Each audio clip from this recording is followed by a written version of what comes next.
These are a collection of letters from the Kondo family. Yasuko Kondo immigrated from Niigata-ken to the United States in 1905 and settled in Pasadena, California, where he lived in a boarding house with other single Japanese men and worked as a laborer packing oranges. He eventually became a strawberry farmer and married Kiyomi Ichiza, who immigrated to the United States in 1916. They became florists and continued to make their home in Pasadena, where they raised 4 children, Yuri, Misa, Henry, and Hari Sunio. Yasuko and Kiyomi were incarcerated at Gila River Relocation Center, Arizona. Henry Kondo volunteered for the Army in 1943 and served in the 442nd Regimental Combat Team. These are letters between Henry and his father, one who was about to go fight for the country and one who was locked up behind barbed wire. This is the Kondo Family collection. Because these are handwritten documents, an archaeological record, there are some words that are illegible. We do not know, we're not quite sure what these words are on the page. When I come to one of these words, I will say the word illegible instead of providing conjecture or making something up or guessing. We want to honor this archaeological record. This is the Kondo Family collection. June 5, 1943, my dear Henry, now you are one American soldiers, and you had great Nippon nation blood in your spirit, so you must be doing your duty for this country. Don't forget, if you have chance to study hard your lesson and make you great, please take care of your health. You are not very strong, so I worry about it. Must be careful you're drinking water. We wish you have chance to come over, see us sometime. Please don't worry about your mother and dad. We are old, but we take care of ourselves. We are very lonely. You, Harvey, and Misa all out this week. And next Tuesday, Tom, Ota, and Illegible go out with Misa. I am very glad everybody is grown and start from home too, so Illegible, there is quite different than home, so must be careful one by one. Yours truly, from your father. June 9th, 1943. Dear Dad, I'm finally in Camp Shelby, Mississippi. I still don't know what branch of the Army I'll be placed. I'm very sure that I cannot get into the Medical Corps as yet. Might be transferred later. Made out a $10,000 life insurance just in case I don't come back alive. It's very cheap in the Army, premium being just $6.50 a month. If there's anything you need, such as candy, cigarettes, or anything, please write to me. I'll be transferred to my permanent station today or tomorrow, so don't write until I give you my new address. We'll write as soon as possible. Your son, Henry, from Camp Shelby, Mississippi. June 11, 1943. Dear Dad, thanks ever so much for the swell gettas. Have found them very good when I take a shower. How are Mother and yourself? I do hope everything is okay. The Army life is very good. We went on a 7-mile hike with 60-pound full pack and rifle and gas mask Monday morning, and a 12-mile hike with 60 pounds and rifle Wednesday morning. Got through with the hike very good, quite easy for me. But 6 fellows from Minidoka Relocation Center passed out from heat exhaustion and were carried back to the hospital in an ambulance. We have been doing a lot of bayonet practicing and jungle fighting Monday and Tuesday. We're going on the rifle range to practice shooting a gun. We're going to shoot a .22 caliber gun this week, and then .30 caliber standard U.S. Army rifle next week for marksmanship. The score we get will be placed on the Army record book. I'll let you know how it come out. I got a letter from Misa and Harvey this week, both saying everything is okay. I visited Hattiesburg, a town 12 miles from camp Sunday afternoon. Just bought some t-shirts and underwear and stocking. Also had a big chicken dinner there right before coming home. I had a lot of fun. Taiko Noguchi and George Suzuki are here in camp. Our Staff Sergeant Benny Hamamoto is back here again, and he sends his best regards. Peter Fukusawa told me to say hello to you as well. Not much to say except take good care of yourself and Mother. Your son, Henry. June 22, 1943. Dear Henry, we are all right, but everybody is out now. We are very lonely at night. I am working hard all day, and Mother is working at mess hall too. When night time is come, but no one came home, so we sat on chair and to talk about you and Misa and Harvey. But please don't worry about us. We are take care of ourselves. You say training for 13 weeks and you will be transferred to your prospective unit. We are very glad of it. I wish these time came soon as possible. Misa, write to me and send some cane sugar. Say everybody is very well.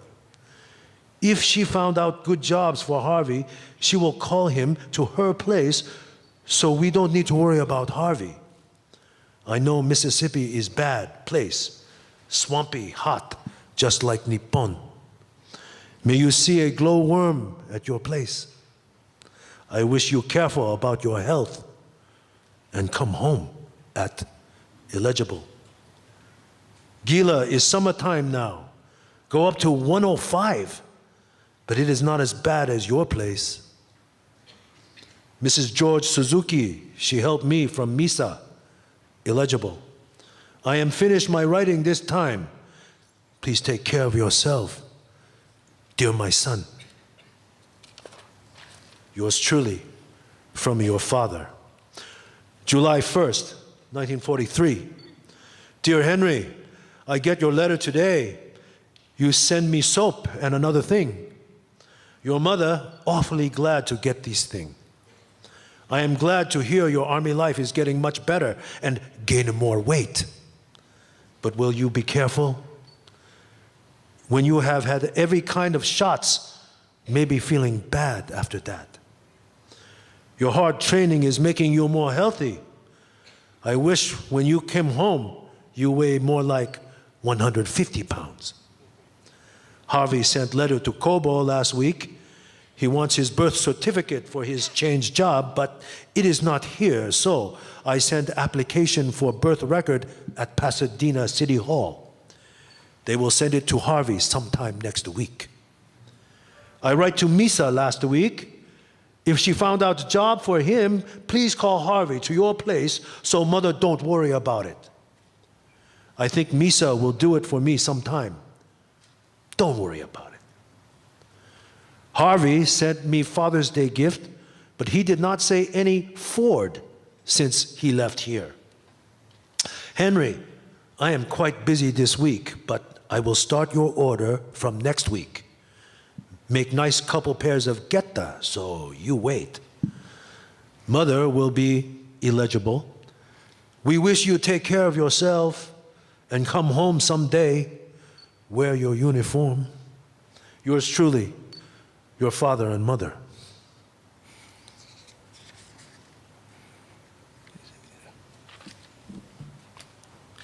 Dear Father, just received your letter. Glad to hear that you liked the package. Thanks a lot for the swell getas. I gave one to a friend from Hawaii who sleeps next to me. He likes them very much and told me to thank you. I also received the Gila news you sent me. Glad to read about my friends in camp. This Friday, Saturday, Sunday, and Monday, we're going out on the rifle range and camp out there. We're going to shoot our guns at targets 200, 300, and 500 yards away from marksmanship. I hope I do very well. I will tell you if I become an expert riflesman. I've been getting regular letters from Misa. She tells me everything is okay. I'm getting my teeth fixed here in camp. Pulled 3 out last weekend, getting some filled. I'll get bridge work put in maybe next month. We're all working very hard right now, doing a lot of bayonet practice and other things. I wrote to Mrs. Nash last night and also to Misa. Not much more to say except that I'm very well and hope that everything is okay back in there in camp. Goodbye for now. Your son, Henry. November 5, 1943. Dear Henry, how are you?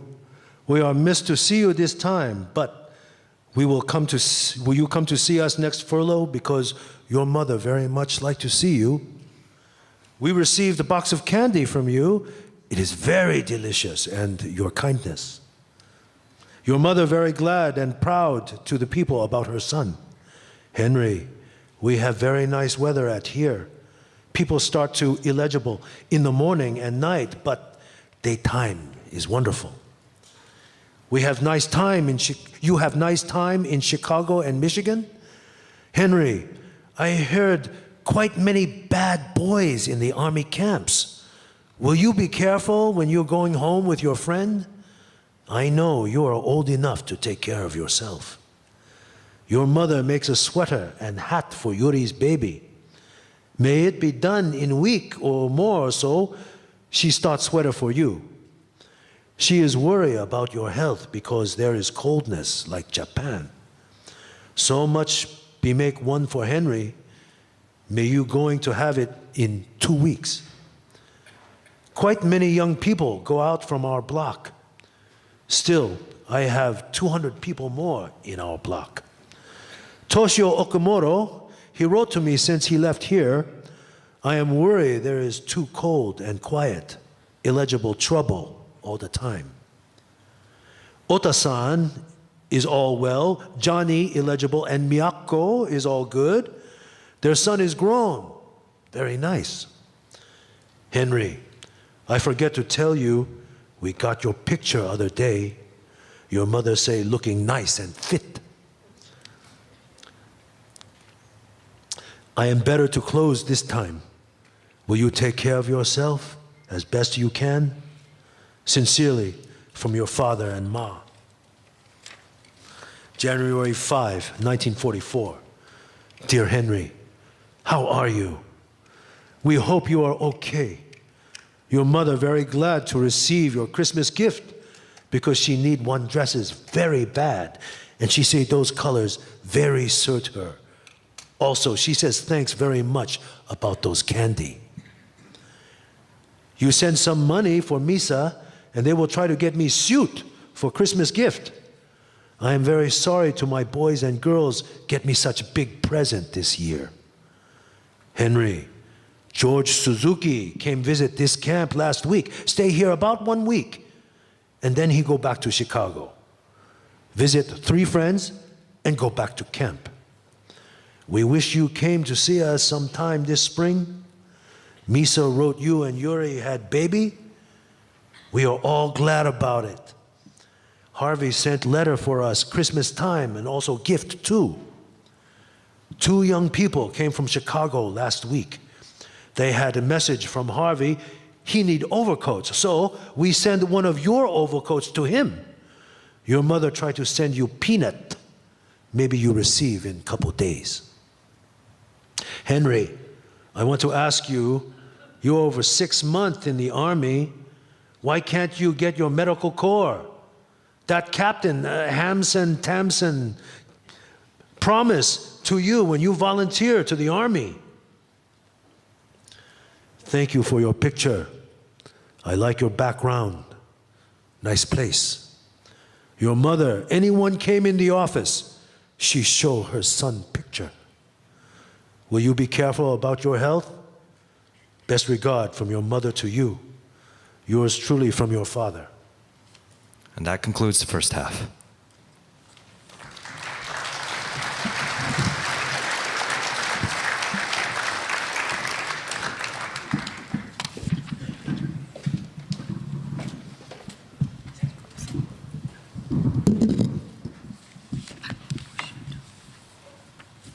Please join me in thanking LA Taiko Ichiza from Nishihonganji and their members Sarah Gibson-Cortez, Yuki Inoue, and Daniel Yaguchi as we gather to the sound of their drumming and for their participation in today's DOR.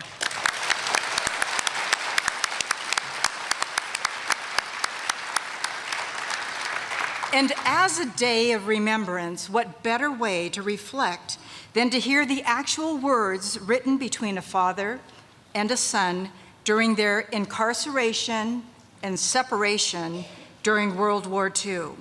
The readings you heard were taken from letters written by members of the Yasaku Kondo family.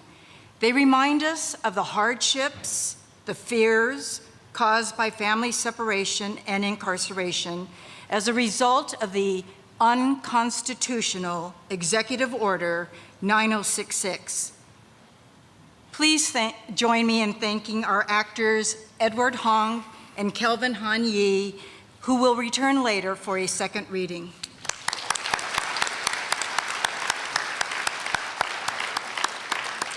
Good afternoon. On behalf of the Day of Remembrance Committee, we welcome you to the 2019 Day of Remembrance. This year marks the 40th anniversary of the first DOR held in Los Angeles. Sue Kunitomi Embry attended the actual very first DOR in Seattle in 1968. She recognized the importance of DOR, and the following year, the very first DOR was held here right out on this plaza. Along with Sue's vision, we welcome Phil Shigekuni, who is here in the audience. Phil, where are you? Please stand and be recognized. Phil. Phil's right there.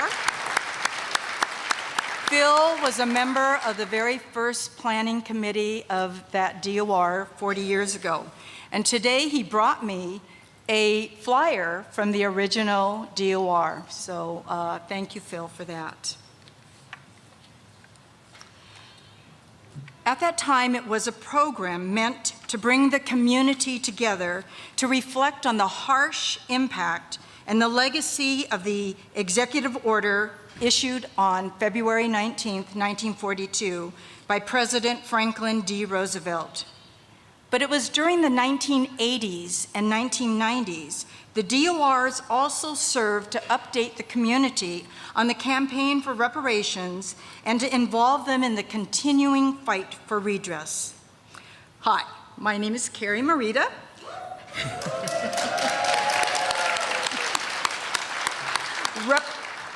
Representing Nikkei Progressives, and Nikkei Progressives just completed our very first quilt, Families Belong Together, and we hope that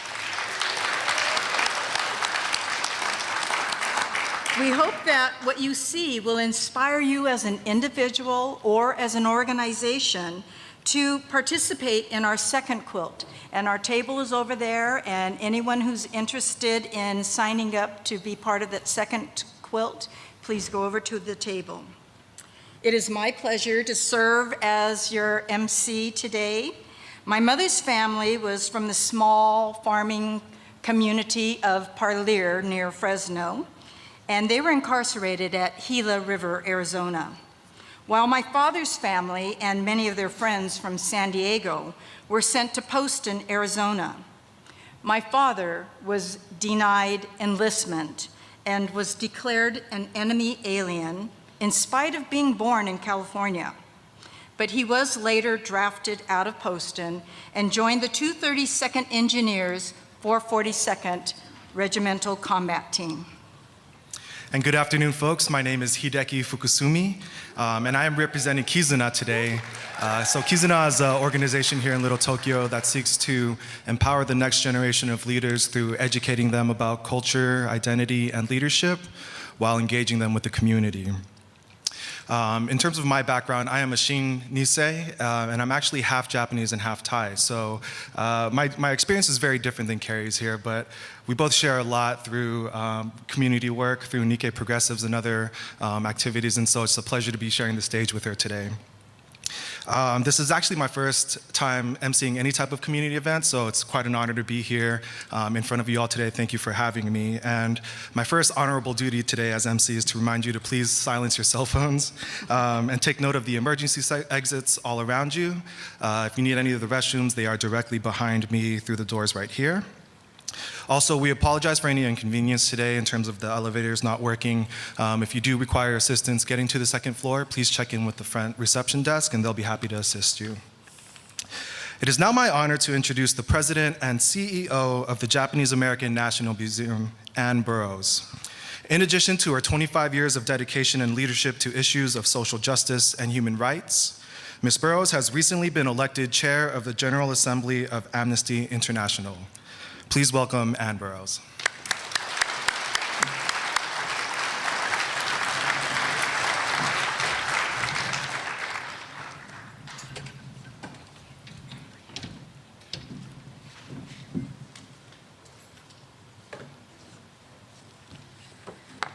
So, Thank you for that very kind introduction. Welcome to all of you. Welcome to our guests, our speakers, our participants, our panelists, and our banner bearers that we will see shortly. I'm so grateful to all of you for coming. I'm so grateful to the organizations, to the individuals who've worked for months to make today happen. It's an enormously important day, not just in Japanese American history, but in terms of the expanse of civil rights history in this country. So a very big welcome to all of you to the 219th Los Angeles Day of Remembrance. A big welcome on behalf of all of us at JANM, our staff, our volunteers, and our leadership. And we, in fact, have Jean Kanamori in the front, who is representing the Board of Governors of JANM. So our theme for this year, Behind Barbed Wire, Keeping Children Safe and Families Together, could not be more appropriate, given the strong racist parallels between the past and the present. 2 years ago, we gathered here in this hall to commemorate the 75th anniversary of Executive Order 9066, under the pall of the Muslim bans. And this year, we mark its 77th anniversary in the face of a national emergency, barely 24 hours old. Each is an example of executive action that's based on false and misleading information. The incarceration was based on a deliberate lie. A lie that people of Japanese ancestry were a threat to national security. A lie that was fueled by bigotry and prejudice. And this is no different. Asylum seekers, migrants, and refugees are no more a threat to national security than your families were in 1942. The similarities and the parallels are stark. A climate of naked racism, a climate of white supremacy, a false national security threat that incarcerated over 120,000 people 77 years ago. And that today is the impetus for a wall that will close our southern borders to people fleeing violence and persecution. The real crisis is the assault on the rights to asylum. It's a fundamental human right that is upheld in the laws of this country, which state very clearly that people have the right to seek asylum from violence and persecution. Instead of affording them the protections that our law and international law requires, they've been demonized and their lives and safeties used as pawns in a political game. The real crisis is the separation of children and their families at the border. The real crisis is the incarceration of between 14,000 and 16,000 children in detention centers across the country. It's this crisis and the policy that gave rise to it that history will surely recognize as a crime against humanity. It remains to be seen whether the Supreme Court will uphold this manufactured emergency, as it did the incarceration and the Muslim ban, and it remains to be seen whether it will once again ignore the underlying racism and prejudice that breathes life into these deeply abhorrent and discriminatory policies. Our job is to make sure that there is no mistaking the tragic and dire consequences of unfettered and irresponsible and unlawful executive action. This is a community that understands it better than most. And I am proud. I am so proud that we've all chosen to make the stand under JANM's roof. So I welcome you all and I thank you for being here.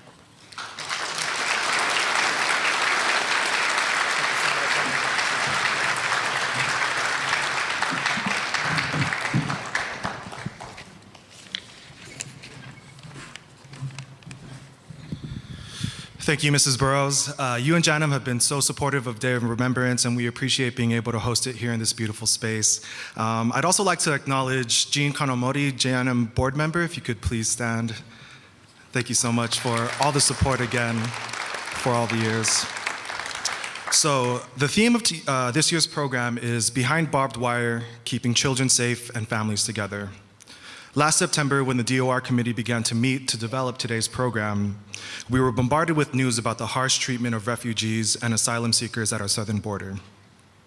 It was incredibly tough to watch as we saw children forcibly separated from their families and housed in cages.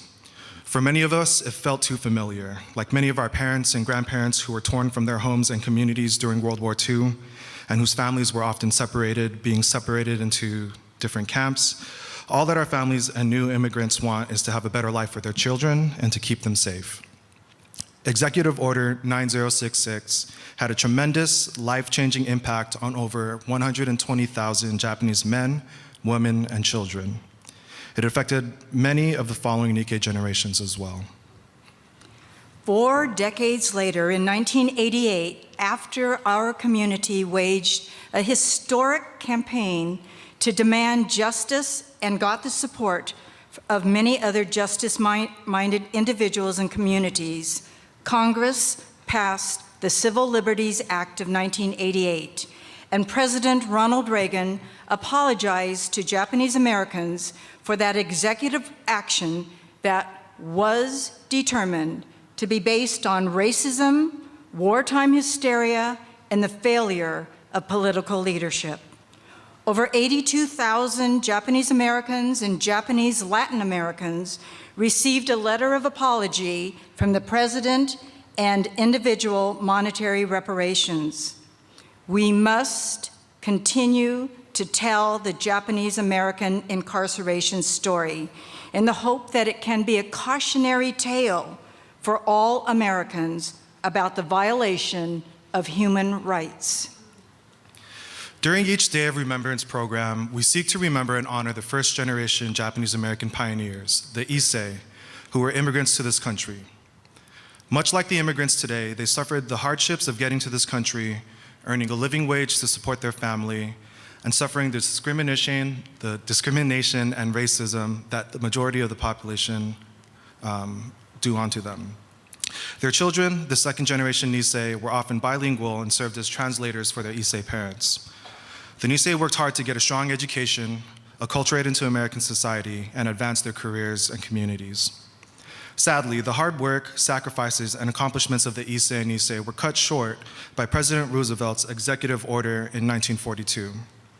The Issei and Nisei were forcibly removed from the West Coast and herded into the 10 War Relocation Authority concentration camps or into the 30 Department of Justice and INS camps.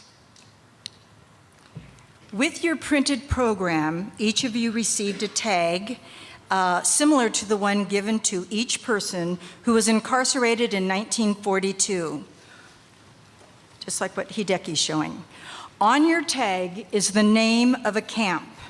When we call out the name of that camp, please stand. At the end of the roll call, everyone should be standing. If you prefer to stand when a different camp is called, please do so. And before we begin the roll call, we would like to acknowledge any former incarcerees or World War II veterans who may be here today. I do know Don Secchi from the 100th 442nd is here. Don, can you stand?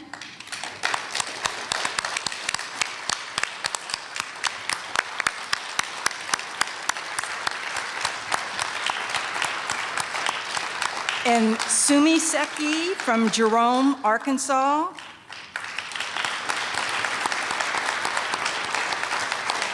We have Bill Nishimura, who was incarcerated in Poston, Arizona, who is 99 years young. Is Bill here? And Bill has taken on the task of speaking to many schools about camp. And we realize that with each passing year, we have fewer and fewer who are able to attend. But are there other incarcerees or veterans here today? If so, please stand. Anybody else? Please stand. Thank you.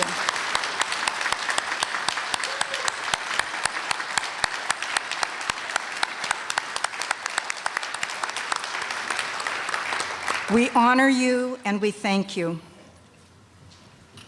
We now invite the representatives from Boy Scout and Girl Scout troops from Nishi Hongwanji Buddhist Temple, the Venice Japanese Community Center, Christ the King Lutheran Church, and Evergreen Baptist Church to begin the procession of camp banners.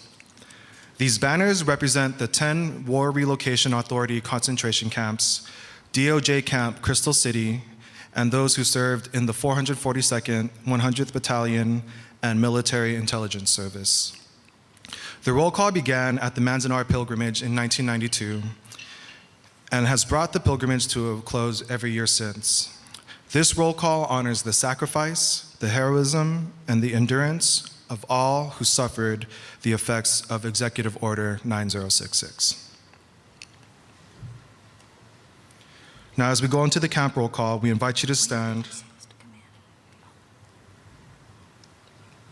Do they come in now? Okay. So as we go into the camp roll call, we invite you to stand when the camp you or your family were sent to is called, or the camp that is designated on the tag that was on your seat. If you do not have a camp tag, please stand at Tule Lake, which imprisoned the largest population of Japanese Americans, and by the end, we should all be standing. The War Relocation Authority concentration camps, Amachi, Colorado, 7,318.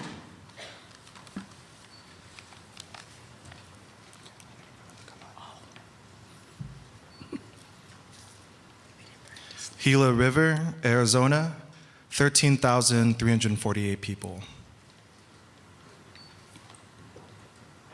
Heart Mountain, Wyoming, 10,767. Jerome, Arkansas, 8,497.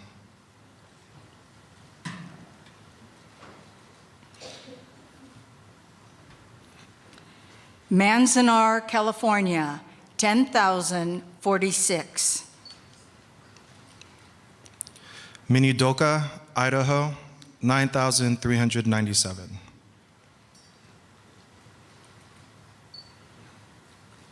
Poston, Arizona, 17,814.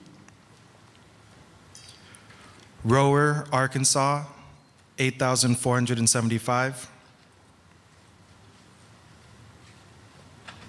Topaz, Utah, 8,130. Tule Lake, California, 18,789.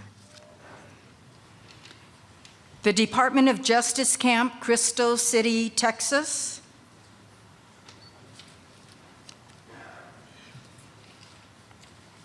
And the 100th 442nd MIS World War II veterans, approximately 33,000. And now the other Department of Justice camps and citizen isolation centers. Alexandria, Fort Livingston, Louisiana. Angel Island, California. Bismarck, Fort Lincoln, North Dakota. Crystal City, Texas. East Boston, Massachusetts. Ellis Island, New York. Florence, Arizona. Fort Meade, Maryland. Fort Richardson, Alaska. Fort Sam Houston, Texas. Fort Still, Oklahoma. Fort Stanton, New Mexico. Honouliuli, Hawaii. Kalaheo, Hawaii. Kennedy, Texas. Kilauea, Hawaii. Kuskia, Idaho. Lordsburg, New Mexico. McCoy, Wisconsin. Missoula, Montana. Montreat, Assembly Inn, North Carolina. Old Rattan Ranch, New Mexico. Sand Island, Hawaii. Santa Fe, New Mexico. Seabrook, New Jersey. Seagoville, Texas. Sharp Park, California. Strington, Oklahoma. Tullahoma, Tennessee. Tuna Canyon, California. And the Citizen Isolation Centers of Loop, Arizona, and Moab, Utah. While we are all standing, let's take a moment to honor all who were forcibly removed and lived in America's concentration camps, as well as those Japanese Americans who lived outside of the military zones and suffered from the racism and hatred heightened by the executive order. We also pay tribute to the thousands of Japanese Latin Americans and German and Italian Americans who were incarcerated by the US government.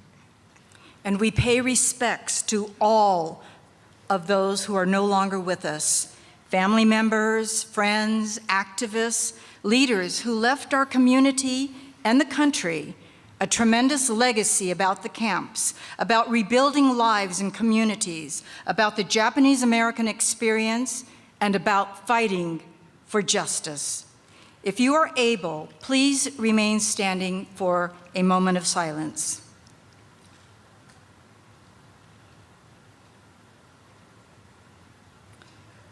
Thank you. Please be seated.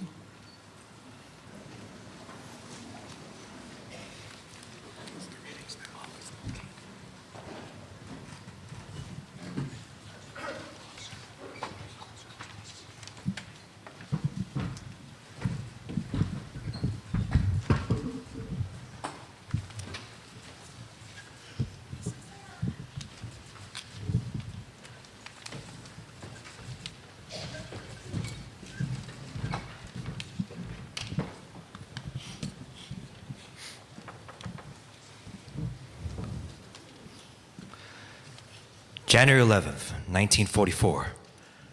Dear Dad, how are you today? I do hope you and Mom are in the best of health and happy. Don't ever worry about me, Dad. I'm okay and I will always take good care of myself. I'm getting my teeth fixed up, should be finished next week. I've had the 2 bad ones in front pulled and we'll have a bridge in next week. We've been doing a lot of marching lately. We hiked 18 miles with full field in 5 hours 2 weeks ago. Last week we hiked 12 miles in double quick time. This Friday, we are going to hike 25 miles of full field pack, which we have to do in 8 hours or less. The weather is very cold here. We have frost and ice every morning over everything. We slept with only a raincoat and grass we picked to use for a mattress.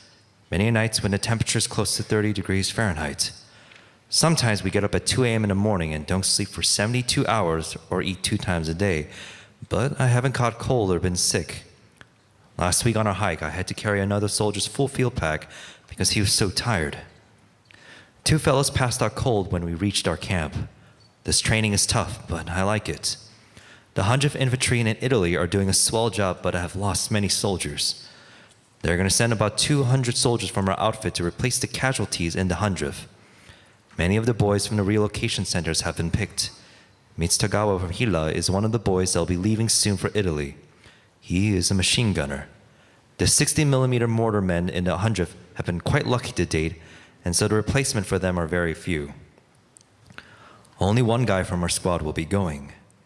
In a few weeks, the 442nd will be the enemy for the 69th Division. We'll find out then how good this outfit is. After that, we're going out on maneuvers in Louisiana. We will be the advance guard for the 69th Division during the coming maneuvers. The first to attack and the last to withdraw. Just what the 100th are doing in Italy. Did Mom get the cloth for Jeff's dress I sent? I do hope so. Please ask Mom if she'll make me a scarf out of the same material she made with my sweater. I'd sure appreciate it. I got a letter recently from Misa and Harvey. Both are very well. Yuri's little baby made you a grandfather and Mom a grandmother, doesn't it? By the way, Dad, what is our uncle's and cousin's name in Hawaii? Maybe one of them are here in this outfit. If you know their address, please enclose in your next letter. Goodbye for now, and I'll be seeing you about April when I get my next furlough. Your son, Henry. January 17, 1944. 58-1C, Rivers, Arizona. Dear Henry Kondo, how are you? We are all well, so don't worry about us. Henry, I received a wonderful letter from you this time because we thought your 442nd Infantry is all go to the overseas in one of rumors in this center, so your mother worry about it. One day last week, Mr. Koyaku, your friend, came to our office and he told me all about your life, so your mother free from anxiety. Henry Mitsutagawa marriage with Kei Otono last week. Your mother very worried about that. May they get furlough and come to Hila before they go overseas. Henry, thanks for God. Yuri had baby and both is well. Misa going to marriage with Mr. Hoshino next week sometime, and Harvey is nice boy working hard every day. We don't have any worry about our life. Your mother makes your scarf and socks.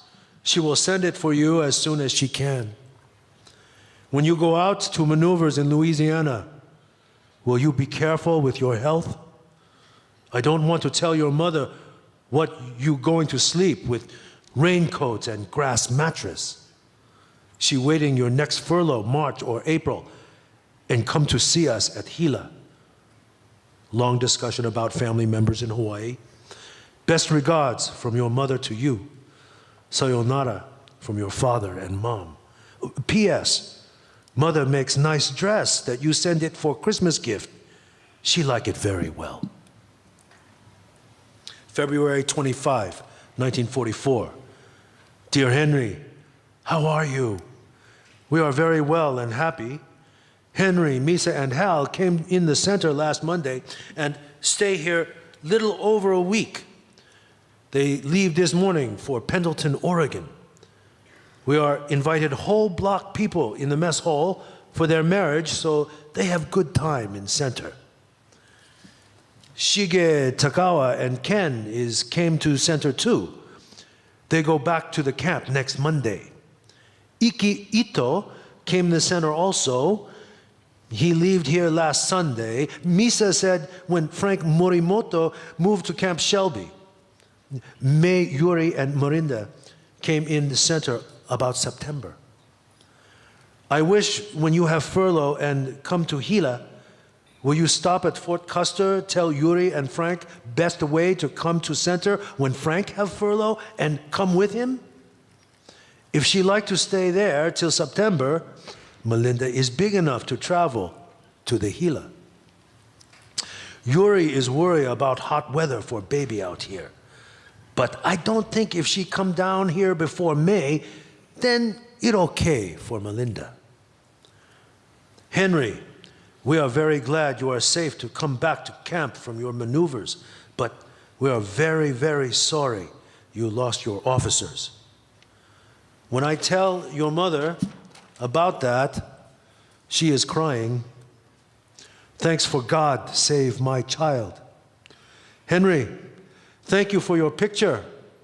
You are a regular strong soldier now.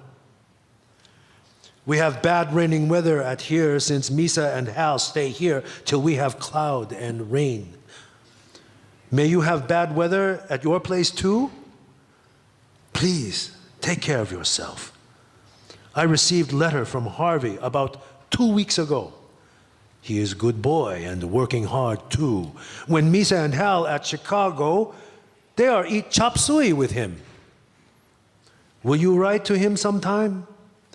He don't have notice from draft, but quite many young people from Pasadena had notice for examination.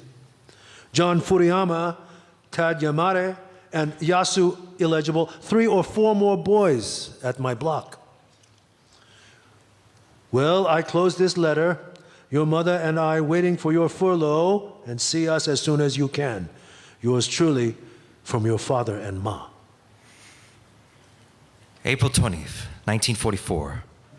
Dear Dad, thanks again for the money. I went as far as St. Louis and met many of my classmates at USC. Many thanks again.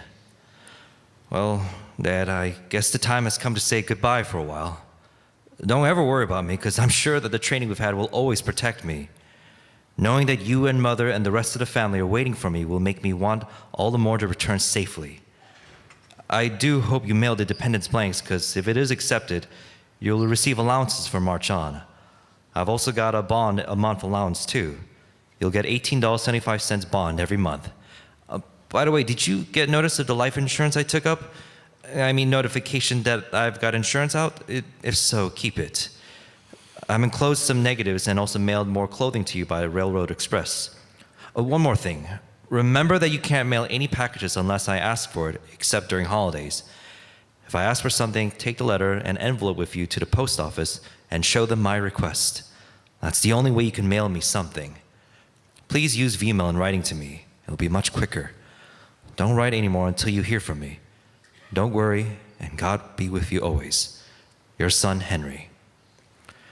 Dear Dad and Mom, I received the money order and the omamori. Thank you very much. I do hope that both of you are in the best of health and happy. I'm swollen, very happy. Don't feel too bad about the telegram situation. I can guess it was my fault for not making it too clear. It's too late now for furlough, but they're giving out 3-day passes, so maybe if I get one, I may visit Harvey. Thanks again for the illegible. Oh yes, Dad, make out that dependency immediately and mail to the address I told you. I'm also making an $18.75 bond for every month, probably starting in May. I guess you know I have also a $10,000 life insurance. I understand just in case something happens to me that you won't get $10,000 at one time, but we'll get a monthly payment until $10,000 is received. Please don't worry about me, because there isn't anything to worry about. The American army is quite different from the Japanese army. They don't believe in useless human sacrifices, so I have a very good chance of coming back. I sure do miss both of you, and now that I've been away for almost 1 year, I understand how much you mean to me, how terrible of a son I've been. Please excuse this for now. I understand, and so can illegible myself. The exact date of our leaving is still not known, but as soon as we leave, you'll get my new address. Please notify my friends. Thanks. Oh yes, I received the Gila news today too. Thanks for that. When we go overseas, the best way to write is through Vmail. It's much quicker and more convenient. Please write after Dad because I miss you a lot. So, Yuri's going to Florida. Well, I guess she misses Frank. I do hope she hurries over to Hilo to keep both of you company. I imagine it's quite lonely at home. Well, it won't be long before we will all be united again, and we can see you all continue where we left off so abruptly. I met Dr. Nicholson when he stopped here in camp some time ago. We had a long talk together and discussed the Nisei problem. It was very interesting. I received the Easter card from Mr. McDougall and letters from American friends in Pasadena. It's really good to know that many of our friends in Pasadena miss us, and hoping that after the war we could go back and start again in business there. Not much more to write except that I received a letter from Misa, Scotty, and other illegible, and they are all very well. Well, good night for now, and God be with both of you, Mom, and always. Don't worry about me. I can take care of myself. Your son, Henry. P.S. Did you get my second package with the extra clothing and junk? Just use any of it if you can. April 22nd, 1944. Hello, Dad. I haven't anything to do right now. We've all packed and ready to go any minute, so I thought I'd drop you a few lines. How is Mom? Take good care of her, and please tell her not to worry. I sure do miss both of you. It would have been swell if I could have seen you before this. Well, anyway, it won't be long before we'll all come back home again. I'm closing a regimental shoulder patch and also one of my old identification tags.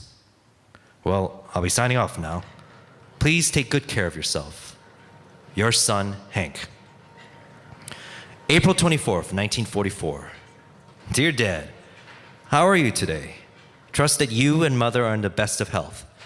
I'm still swell, and I may add that you have nothing whatsoever to worry about, especially when it concerns me. We arrived at our destination safely and sound and find our camp fairly good. Well, it's not as good as Selby, but being the fact that we won't be here too long, I guess it's not going to be too bad. How is everyone in camp? I do hope they are all well, and please give my regards to them all too.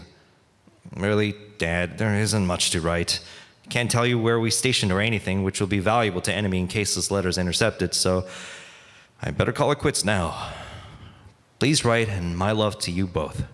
Always, your son, Henry.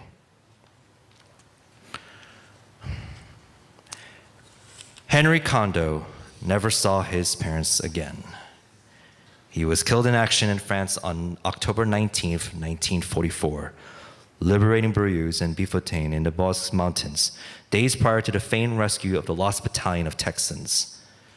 In a 1944 letter home, Henry wrote, I can assure you we won't let you friends down. We'll do everything in our power to meet your expectations, even unto death. We're loyal Americans. You know it, but some others do not. We'll show that those don't believe that we're true Americans in every way.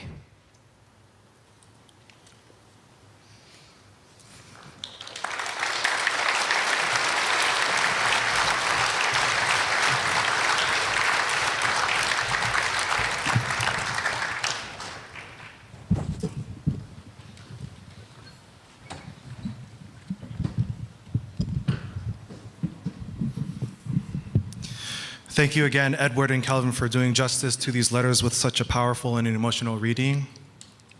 I'd also like to take a second to recognize State Assembly member Al Murasuchi from the 66th State District. If you could all please give him a hand.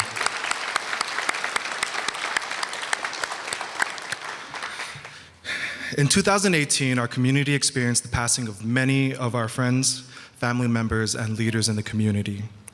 We invite to the stage from NCRR Richard Katsuda and Kei Ochi to share some tributes to 14 individuals who contributed to the stories about camp, incarceration, redress, and reparations.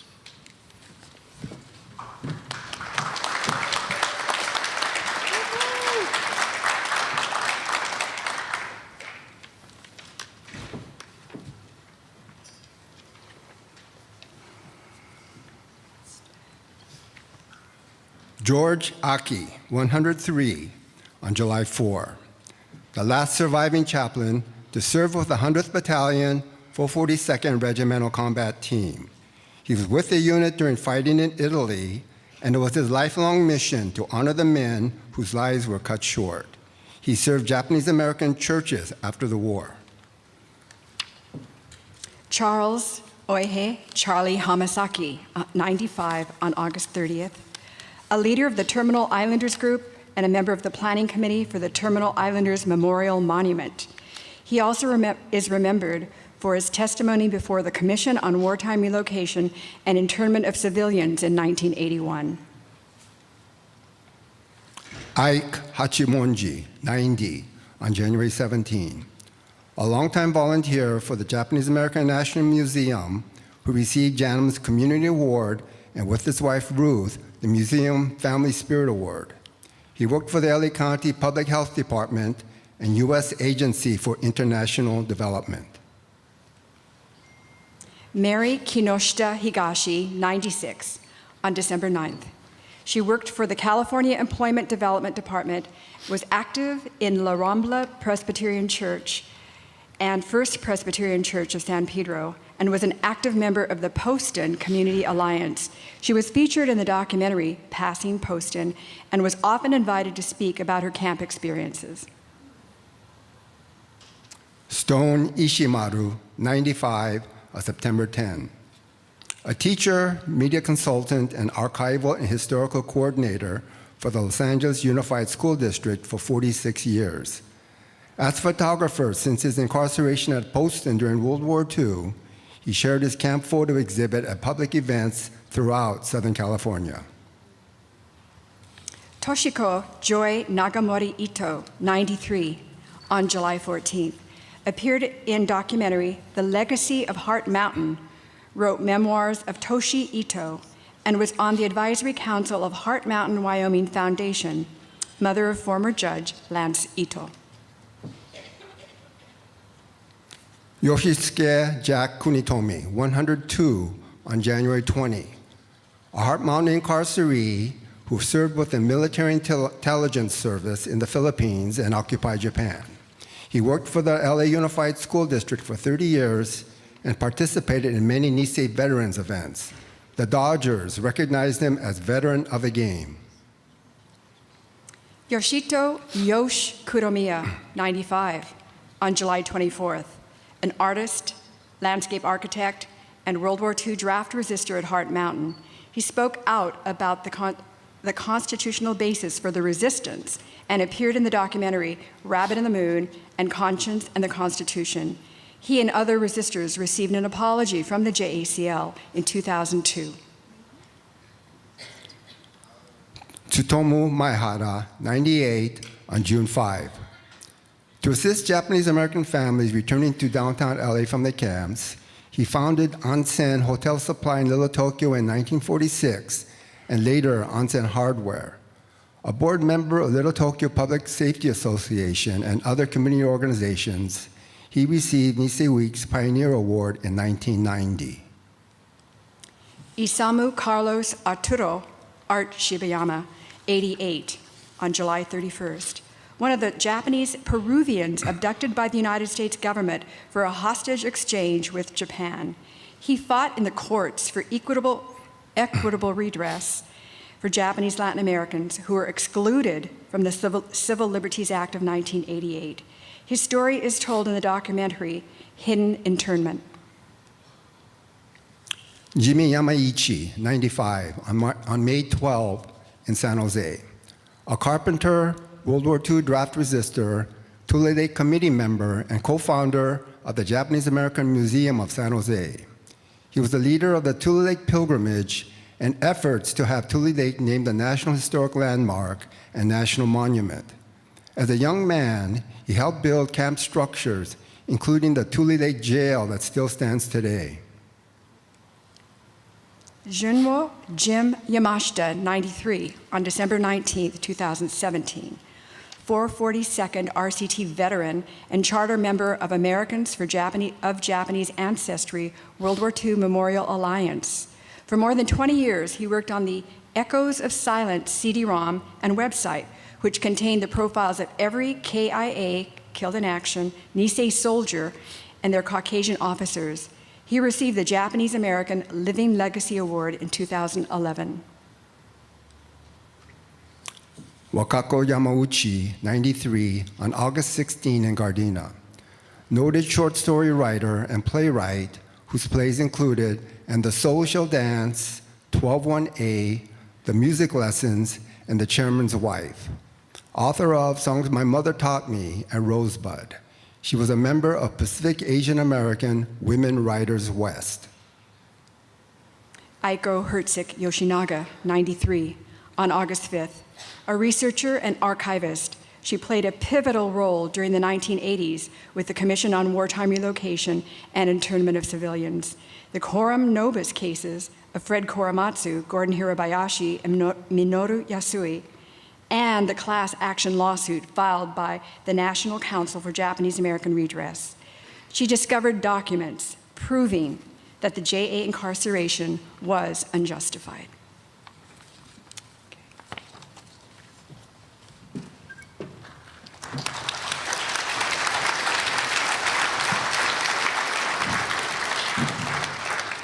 Thank you, Kay and Richard.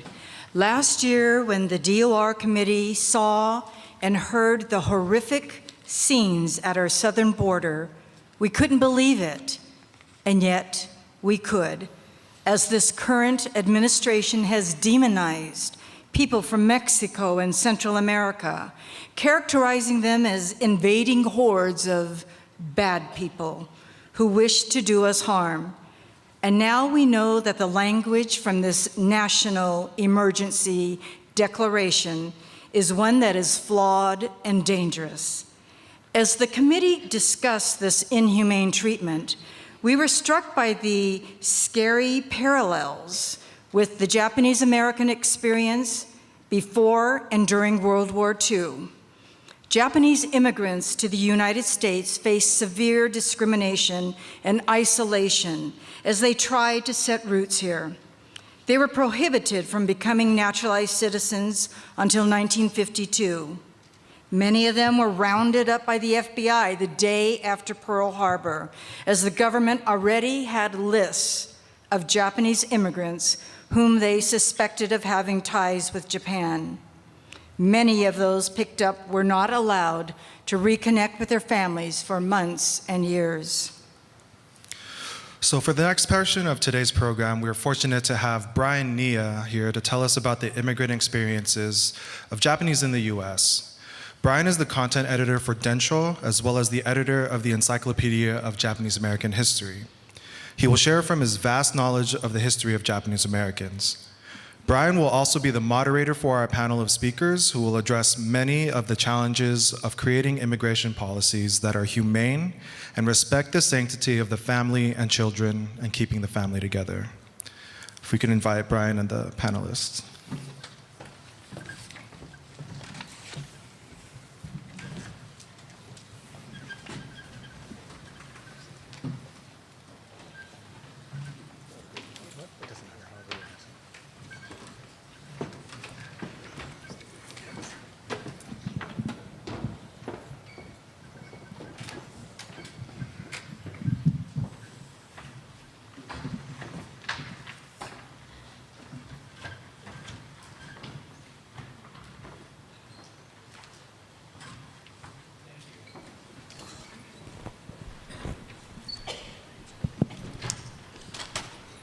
Thank you for the nice introduction, and good afternoon, everyone.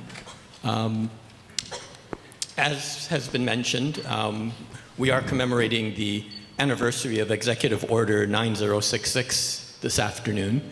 But before Japanese Americans were sent to concentration camps in 1942, there were immigrants who came to this country from Japan starting in the late 1800s.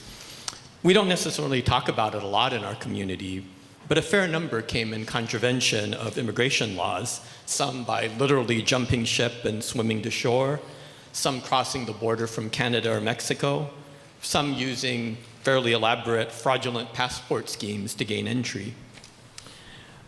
As a racially distinct population that spoke a different language, they were easy targets, scapegoats for nativists and opportunistic politicians that portrayed them as dangerous, nefarious, inscrutable, and laws were soon passed restricting their immigration, prohibiting them from buying land or from becoming naturalized citizens.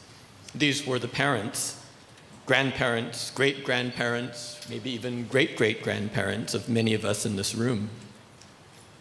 After the Japanese attack on Pearl Harbor, 40-plus years of anti-Japanese agitation culminated first in the roundup and incarceration of immigrant community leaders who were separated from their families, my grandfather in Hawaii being one of them. Then, after that was deemed insufficient, followed by a mass roundup and incarceration of all Japanese Americans living on the West Coast, some 110,000 people. In recent years, we've been hearing unsettling echoes of these stories, using some of the same words, right? Scapegoating, family separation, roundups. And so our panel today includes people who are taking the lead in fighting back against these efforts in a variety of different ways. Each of them will speak briefly about their lives and their efforts that they're working on, and then we'll have a brief discussion afterwards. I will introduce them briefly. There are much fuller bios for all of them in your program. But starting on my right, on your left, I guess, is Reshma Shamasunder, the Vice President of Program Strategy at Asian Americans Advancing Justice. Next, Leticia Bustamante, the Project Coordinator of the Dream Resource Center at the UCLA Labor Center. And she's also a DACA recipient who migrated at age 5 from Tijuana. Amrit Kaur is to her right. She's an undocumented South Asian filmmaker residing in LA. And at the end, Lisa Okamoto, the managing attorney of the Children's Representation Project at the Immigrant Defenders Law Center. Our first speaker will be Reshma Shamasunder. Hi, good afternoon. Great, my microphone's working. So I've been so moved by the program this afternoon. I hadn't actually, realized kind of the full extent of the day and what it was intended to commemorate. So both the stories that we heard in the letter, as well as the activists that fought so hard to really ensure that this history is remembered, I think are important introductions to what we're going to talk about now. I actually live just down the street from what was the Tuna Canyon Detention Center, so pass it almost every day and am continuously reminded of our country's abhorrent history, and then remain reminded when I go into work every day and, hear on the news and, engage in our activism as an organization around immigration. I think that this history is so important because what we are seeing happening both at the border, the treatment of immigrants by the Trump administration is simply horrific, and it's on every front. Over the past 2 years, we're really living in a moment where immigrants are under assault, and the rhetoric in our country is really changing the course of our future history, and it's important for all of us to be fighting every day to change that course and to protect immigrant communities. I'm going to just go over a few facts and figures about specifically Asian American immigrant communities, but I think obviously this is broader and impacts immigrants from countries all over the world, and at the border, obviously, with tens of thousands of children who've been separated from their families. The human rights crisis that we're seeing at the border, I think, is amongst the most horrific of what we're seeing, but it really ripples across our immigrant communities. Undocumented immigrants and those with DACA are particularly, I think, at risk right now, given the uncertainty of the moment. Immigration policy is changing all the time. Fortunately, the courts have chosen at this moment to protect DACA, and those who are eligible for DACA can continue to apply. But many things are up in the courts, and I think we will have to both continue to advocate and see what happens over the course of the next couple of years. In terms of Asian American communities, almost 40% of the Asian American population actually are foreign-born. We have amongst the largest immigrant populations of any community, and we're the fastest growing. So our voices are very important in this debate, and really standing up for policies that benefit immigrants, not just Asian American communities, but across immigrant communities is really critical. About 16,000 Asian Pacific Islanders are DACA recipients, and APIs comprise 11% of the undocumented population. 82% of legal immigration from Asia was family-based in 2016, and Asians received 41% of the worldwide family immigration visas and are most likely to be caught up in the visa backlog. This is critical because the Trump administration has been attacking our family immigration system. Many of the proposals over the course of the last year are intended to dramatically cut family immigration. And if you have heard about public charge, which basically is a proposal that had been open for comment at the end of last year and now is under review, basically would make it much, much harder for low-income immigrants to reunite with their families. That's really what the Trump administration's immigration policies are about. It's to target the most vulnerable, the poorest, non-white immigrants, and the policies are specifically designed to do that. Let me talk about a few other immigration statuses that are under attack. The temporary protected status, or the TPS program. People from Sudan, Nicaragua, Haiti, and El Salvador are currently temporarily protected from deportation. We recently filed a lawsuit just last week on behalf of Hondurans and Nepalis with TPS to ensure they are protected as well. But the end of the temporary protected status program for these countries would result in the separation of families and many people having to leave after years or decades in this country. We saw yesterday that the Trump administration is calling a national emergency, a so-called national emergency at our borders in order to secure his border wall funding. It's obviously been a major temper tantrum on behalf of our president over the past couple of years that he's not been able to garner that funding, and so instead of stepping back or realizing that this is not something that our country wants, he has continued to inflict pain on our lowest income community members, those in our government who are affected by the shutdown. And of course, the rhetoric around the border wall is really only incensing and flaming the vitriol that we've seen from the anti-immigrant advocates. Detention and deportation. We have seen, obviously, an increase in detention and deportation. You may have also heard about Cambodians and Vietnamese immigrants who have been targeted. There have been some of the largest deportations of Cambodian community members in 2018. We also, along with our partners across the country, have filed a lawsuit to temporarily halt the detention and deportation of Cambodian and Vietnamese immigrants, but their paperwork and their cases are still in process. We'll continue to fight on their behalf.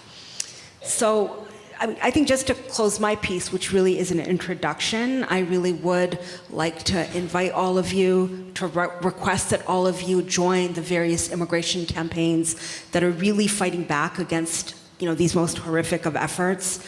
The Value Our Families campaign, which is really pushing to protect family immigration. There's the Protecting Immigrant Families campaign, which is fighting back against the public charge efforts that would really decimate family immigration, particularly for those with fewer resources. The Fight for a Clean Dream Act, as well as other efforts at the federal level by critical advocacy organizations to protect our immigrant communities. Thank you.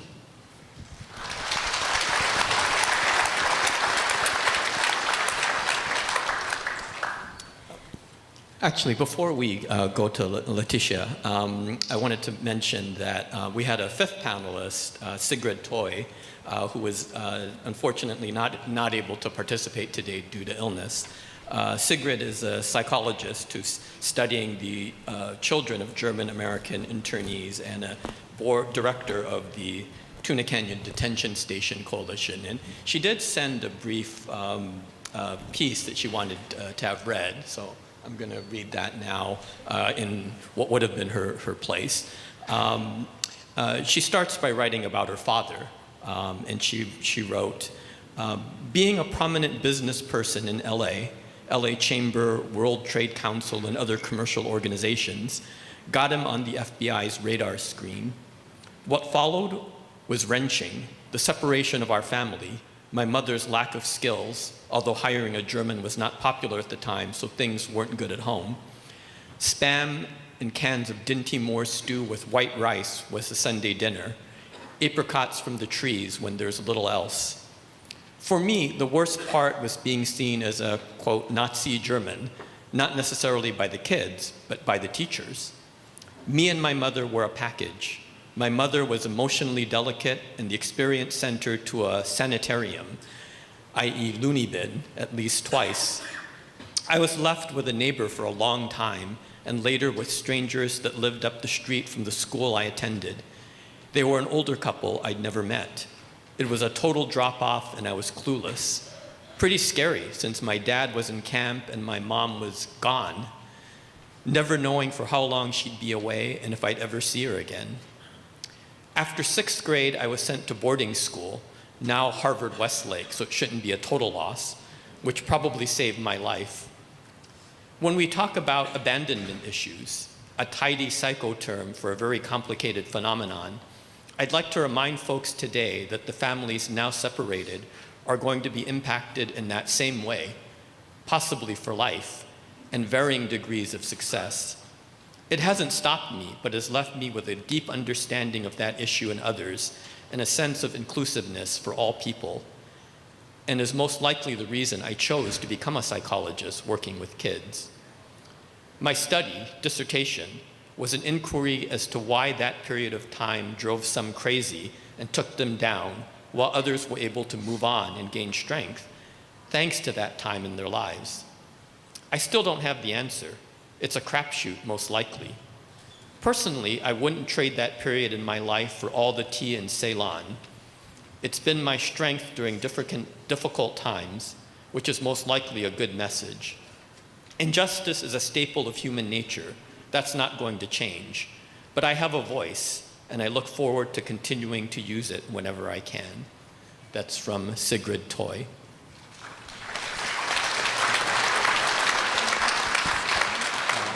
Our next speaker is Leticia Bustamante.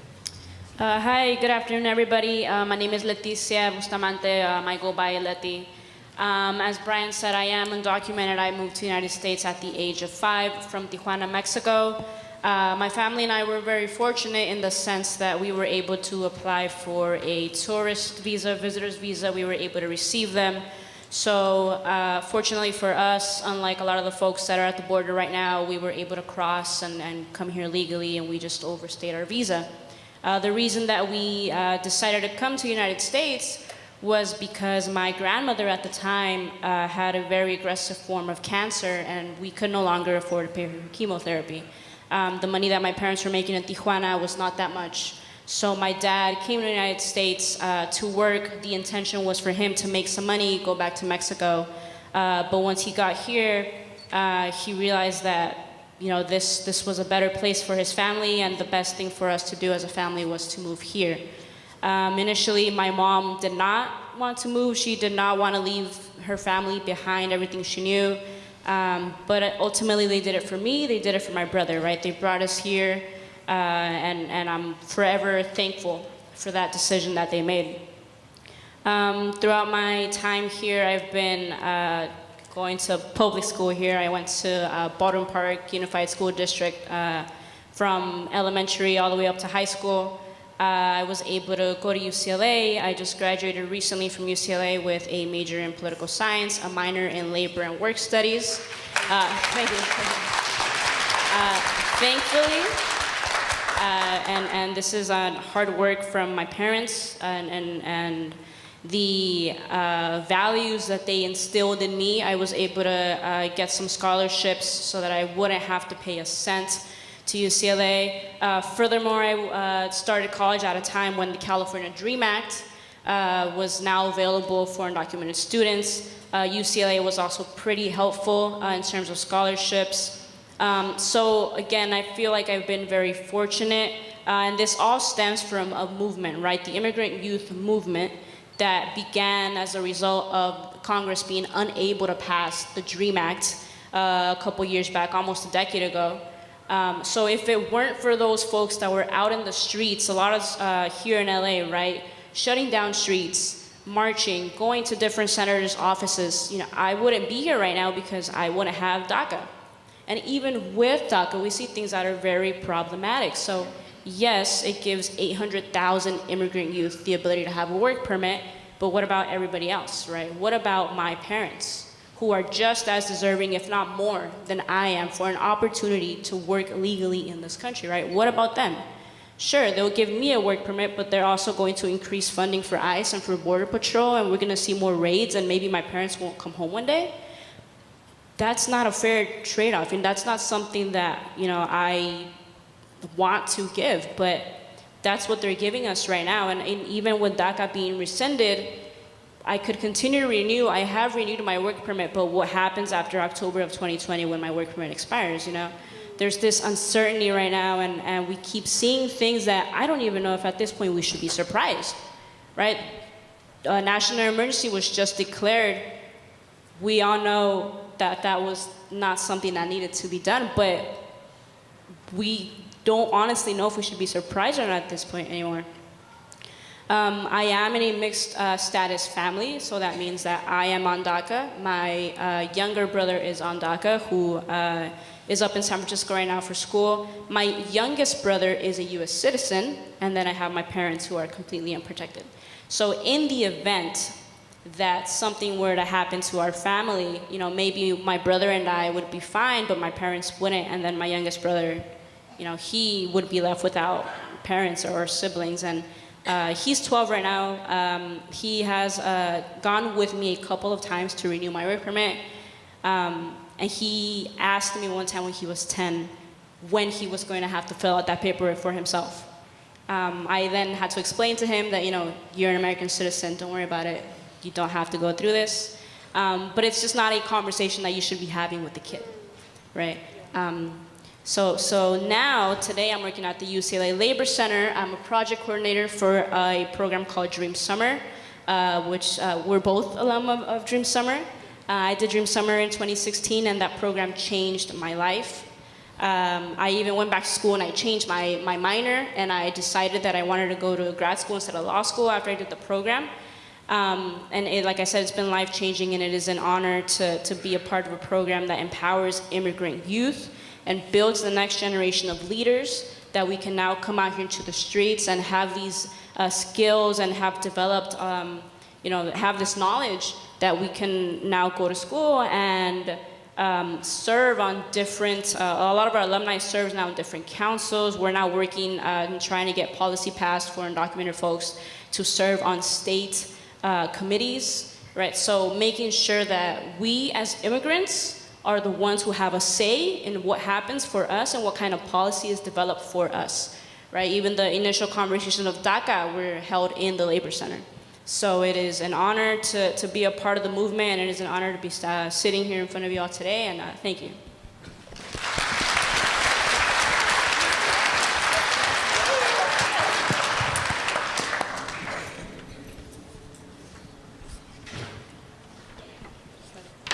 Hi, everyone. Can you all hear me? Yes. Okay. Am I loud? Yes. Okay. Cool. Hi, everyone. My name is Amrit Kaur. I come from Punjab, India. I immigrated here in 2000 of December, and I came here as a 4-year-old, and only with my younger sister and my parents. Now we actually, similarly to Leticia, I am also in a mixed status family where 2 of my parents' kids, myself and my sister, were born in India, but the other 3 are born here as citizens, so they do not have to deal with the whole immigration process and DACA. My parents immigrated to America because in Punjab, India, in the 1990s, there was still arranged marriages. There was still a lot of dowries being passed along, to marry women or to marry younger girls into bigger homes. And so my mother was married off when she was about 22 to my father, but my father's family wanted sons. And so my mom, had 2 daughters in a row, and that was a bad omen for my grandmother at the time. And so the story is that basically my dad's family threatened to kill my mom while my dad was in Dubai doing some transport business work with my uncles. And so when my mom had my younger sister, who's only a year and a half apart from me, they started, threatening her. They actually kicked her out of the house, and so she had to go live with her own family. And in that time, even now actually in Punjab, that's seen as one of the worst things that can happen to you as a woman is getting kicked out of your in-laws' home and having to go back home because you're seen as an incompetent woman and a woman that can't fulfill her duties. So moving forward, that went on for about a year, and then my mom finally told my dad, who was still in Dubai, saying, hey, look, your family's being very, very aggressive, and I'm very scared for my life. And so once my mom voiced these to my dad, he didn't believe her at first because he thought, they're my own family, how can they even say anything like that to my wife and my kids? And at this point, my dad had never seen us either, actually, because he was still in Dubai. So my dad I was 2 years old, my dad never had seen me yet, and my mom is here, calling him saying, hey, they just said they're gonna murder me. And once my dad didn't believe my mom actually was such a badass, she gave him an ultimatum, and she's like, I am not ever letting you see your kids, I am not letting you come here and pick me up from my house if you do not get us the hell out of here. Take us to Dubai, take us wherever you need to take us, but get us out of here. And once she said that, I think that's when my dad really realized, okay, no, something is going on. And so he came back to India, and the process went on for about a year where they actually, they created fake passports, they created all these documents. My dad had one of his friends help us. And so once we did all of that, the process went on. Fast forward from, I was born in 1996 to 2000, it took us about 4.5 years. We ended up in San Fernando Valley, California, where I've been ever since. Growing up, it was kind of a weird experience because, I knew I was an immigrant, and at the time, 9/11 had just happened a year later. And so I actually went through school. I was one of those kids that went through school for the first 10 years, from 2001 to about 2011 or 12, where I was kind of seen as the class terrorist. So if there was ever a name, or there was ever like emergency or anything at school, even like some of the teachers I had in LAUSD would kind of signal me out, or they would be very xenophobic. And I just learned the term xenophobic like 3 years ago, so now I'm like xenophobic, xenophobic, xenophobic, all of you. And so it's just interesting, like the paradigms of when you're younger and you're experiencing racism, xenophobia, and all these other things, and then realizing it later on in your life, thanks to academia or other folks that come into your life that can mentor you, and seeing hey, no, this shit was not okay. This is what it was. So now, fast forward from my immigration story then to now. Somehow, sometime between middle school to high school, I also realized I identify as queer. And so that created a whole nother layer of complications with the already big complications I had with being an immigrant and not having paperwork and having parents who didn't speak English. It was just always sort of a weird shuffle, to go between, school and then home. Obviously, as we all know, as immigrants and as people of color, we live in sort of dual worlds or multiple worlds of trying to balance everything out. And so while doing that, the whole queer thing happened. And ever since, I've been sort of coming out, in different phases and in different reflective statuses in my life. First I came out as queer to one of my younger sisters, Jaspreet, who's not here today, sorry, in the space physically, sorry. Because one of my sisters is actually here today, so never mind, y'all, never mind. It's just, okay. So I came out to her, and so since then I've been sort of coming out as either undocumented, as queer, as, whatever, in, different spaces that I enter. And for myself personally, as of, I think, 2016, I had done a program that Leticia just mentioned. We actually did at the same time. It's called UCLA Dream Summer. And it's hosted by the Dream Resource Center in, actually really close by here. So after I did that program, I actually built my networks farther into immigration. I had never, ever before done any kind of immigration work, ever gone to a rally, or ever gone, knocking on doors or getting petitions signed or call-ins. But through that organization, I met a lot of folks who were also like myself, like Asians or Pacific Islander folks who had an undocumented status, and I didn't know we had existed before this, because I always thought the narrative was Latinx folks who were, undocumented. And through this program, I also learned that there's also Black folks, Caribbean folks, all types of folks who are undocumented. And that really opened my eyes in terms of social justice and social awareness. And I was, growing up, always a very creative person, whereas some of my siblings are more studious and, had top grades. I was always that one kid drawing or writing stories or, filming something with a cheap camera that I got loaned from the high school that I was at. And so my parents were always like, what are you doing? What is going on with you? Why are you not an engineer yet? I'm like, Dad, I'm 12, but okay. So it was just very interesting growing up. And so in 2016, when I was a part of this program, I realized that in the type of stories I'm making and the filmmaking that I want to be putting out there in the world, I need to have these stories in there. I need to have my story in there, but as well as other folks that I'm meeting. And so for me in this phase of my life right now, I identify as a South Asian, undocumented queer filmmaker that uses the lens of a camera and a pen to get all of these stories out there, archive these stories that we have, the stories that we've seen today, stories that we will always hear.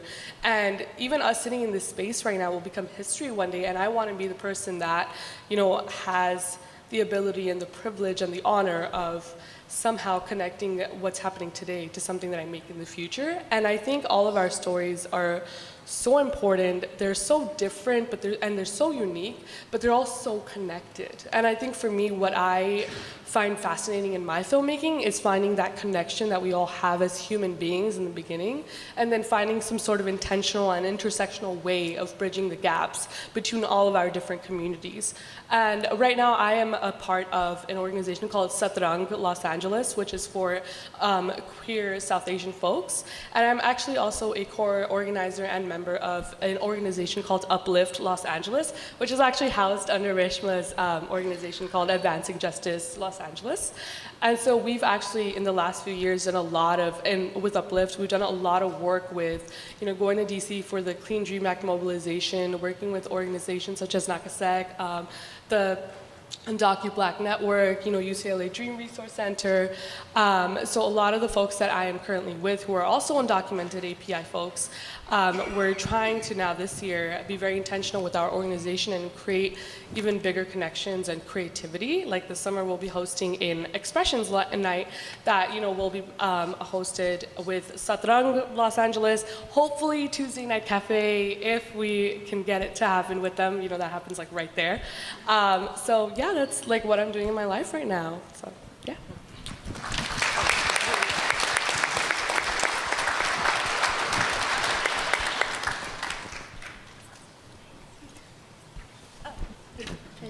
Hi, everybody. My name is Lisa Okamoto. I'm a managing attorney at Immigrant Defenders Law Center. Thank you so much for inviting me to this panel and for everybody for sharing so far. I'm going to speak a little bit about what it's been like to work with asylum seekers. So, Immigrant Defenders Law Center is a nonprofit law firm. We're based out in downtown Los Angeles, but we have an office in Santa Ana, in Riverside, and we are also currently seeking staff to house our San Diego office, hopefully that in response to what's going down at the southern border. Immigrant Defenders Law Center, our mission is to implement what's called a universal representation program in immigration court. So as you've already heard, an undocumented person or a person who's seeking legal status, that can come in many shapes and forms. We represent those who are forced into deportation proceedings. So if you are ever talking to anybody who has immigration court, that means that that person is in deportation proceedings. And when a person is forced into deportation proceeding, that means that while they are in front of a judge, they are always against a government-trained attorney. Regularly when people, in other contexts, when people think about lawsuits or court, there's the, one side and the other side, and, you may or may not have an attorney. That happens a lot in family court or probate court, but immigration court is very unique in that while it's a civil proceeding, you are always going to be against a government-trained attorney. And even though you are always against a government-trained attorney, if you cannot pay for an attorney, you will not get an attorney. And that includes everybody, including children. And so we're fairly new. We started back in 2015 so that we can respond to this great need of people needing attorneys during their immigration proceeding, including their asylum proceeding. And then we were pushing for this movement, and not a lot of people were listening to us. And then on November 9, 2016, when everybody woke up the following day after the election, suddenly people realized that there is a very big vulnerable community that perhaps needs a little bit of help. So what happened was suddenly the County of Los Angeles, the City of Los Angeles, also the City of Santa Ana, all these local governments started responding, and we began on seeing a universal representation program being started in different detention facilities that are throughout Southern California. So our goal is so that no person in deportation proceeding is standing alone in court. I specifically manage the Children's Representation Program, which is a program that represents unaccompanied minors. So I don't know if people are aware or have heard, but back in 2014, there was a surge of unaccompanied minors, children who were coming here by themselves without a parent or legal guardian, fleeing violence from Central America, largely Central America, some also children from Mexico. There were about 60,000 children coming through the border per year, and the courts were flooded with all these kids in court. And like I said, because the government will not pay for attorneys, they didn't have attorneys in court either. So at the time, my position was to respond to that, and I started representing these children who were almost all asylum seekers. Through that process, that was 4 years ago, and now I continue to represent asylum seekers, including those who have now, are over 18, and our office has increased in capacity to represent all asylum seekers that are coming through the border, not just asylum seekers, but, just in the context of today's conversation, I wanted to focus on that a little bit. probably one of the questions that I get often in my line of work is, one, are you tired? Two, yes. But two is how have things changed in the last couple of years? And you know, the panelists have already touched on this, but the rise in detention has skyrocketed.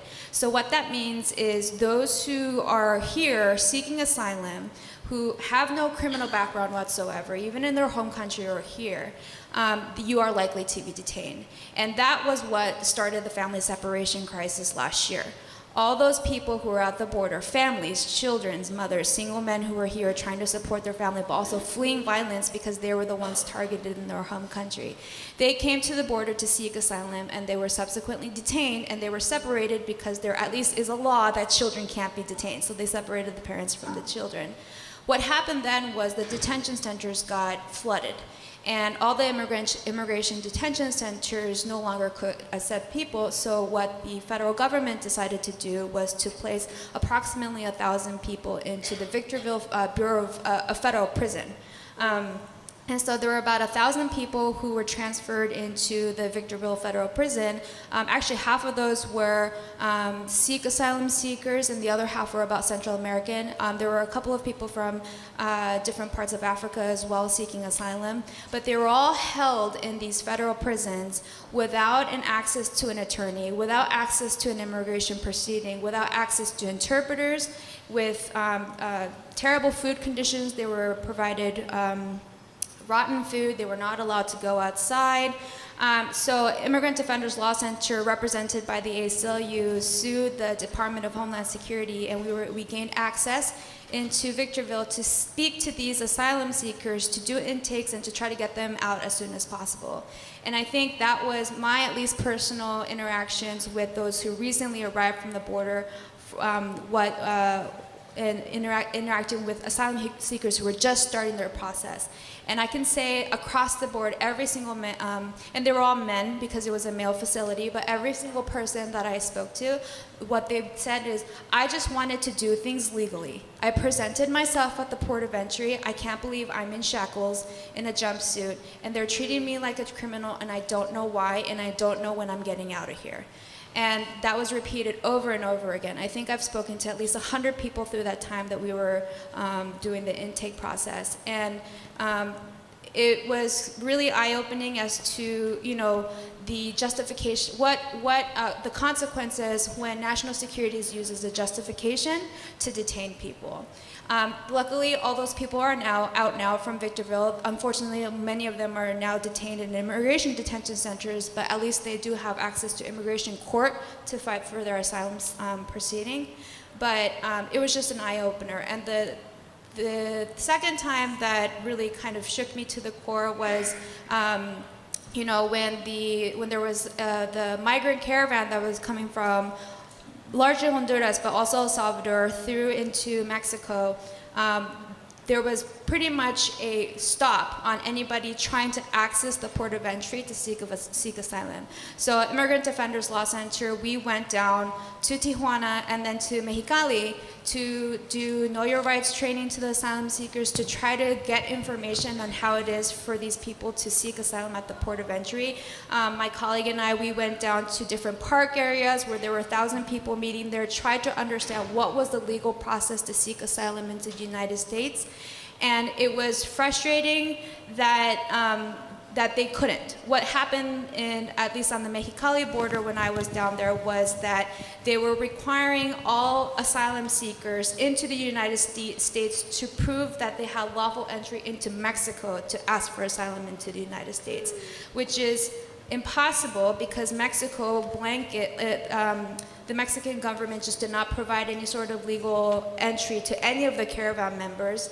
And therefore, all these people, 1,000 people, were stuck trying to seek asylum, but were stuck really not in their home country, not in the place that they were seeking refuge, but in these border towns where there were high crimes, and there were children and family who were trying to figure out what it was for the best way for them to access some sort of quality of life. That is still continuing today. In Tijuana, there's a waiting list system that's done paper and pen on a paper.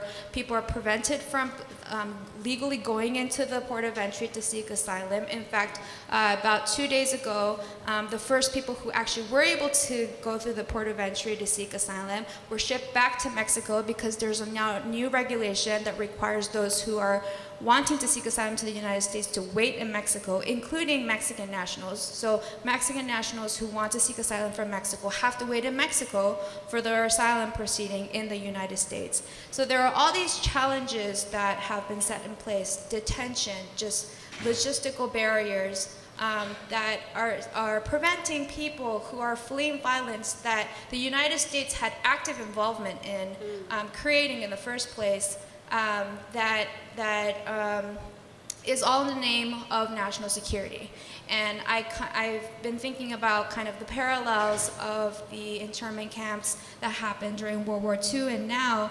And when I talk to these people on the border in Mexicali, you know, they were all tired. They were exhausted people. They were tired. There were families. There were children. There were men who were just trying to figure out a way to provide for the best thing for their family. They were, you know, holding on, making sure that they don't break. You know, they were really, really fighting hard not to break. But the last thing in my mind was criminal, right? Like it was just did not even occur to me that my safety was, or anybody's safety, except for maybe the children's health. It was really cold down there. People were getting flus left and right. I mean, so there was a health safety concern. But just interacting with these people in masses, there was never a moment where I thought, okay, these, the thought terrorist did not even cross my mind.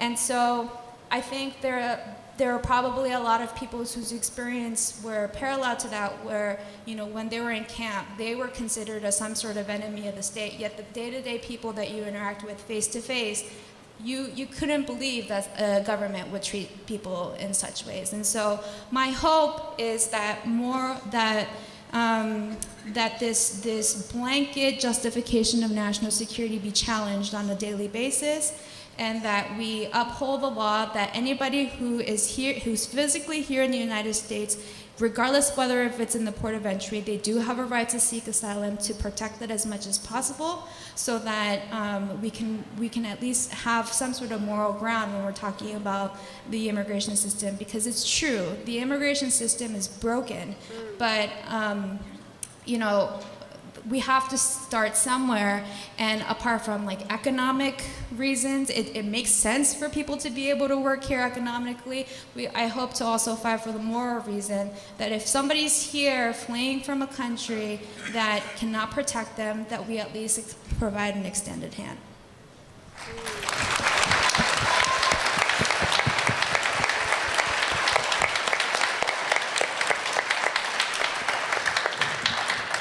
Yeah, thank you, everyone, for sharing your stories and the important work that you're doing. I'm sure I speak for the audience in being grateful for your sharing and being inspired by the work that you're doing.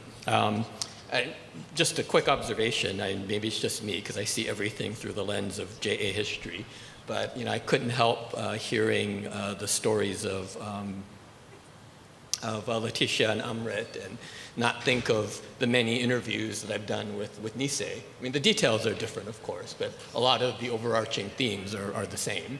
And hearing Lisa's stories, you know, it's hard not to think of the enemy-alien roundup of Issei, the separation of families. You know, my mom as a 13-year-old ended up in Crystal City, Texas, and, you know, a third of the inmate population at the WRA camps were children also who faced all kinds of problems and issues in circumstances that were not set up for them. So, you know, it's easy to see the parallels. What I wanted to ask the panel to start with was, you know, given this history that Japanese Americans shared of incarceration and also immigration, I'm wondering what role Japanese Americans can or should play given the power of the histories that they carry with them. Well, I can start. So I was actually at a different organization, the National Immigration Law Center, when the Muslim ban came down, and we were one of the parties that sued. As part of that campaign, actually, Japanese Americans were very active in speaking out about how the Muslim ban was so parallel to, the executive order during World War II, and not just the parallels, but really, the inhumanity of how individuals are seen, the stories of families being ripped apart.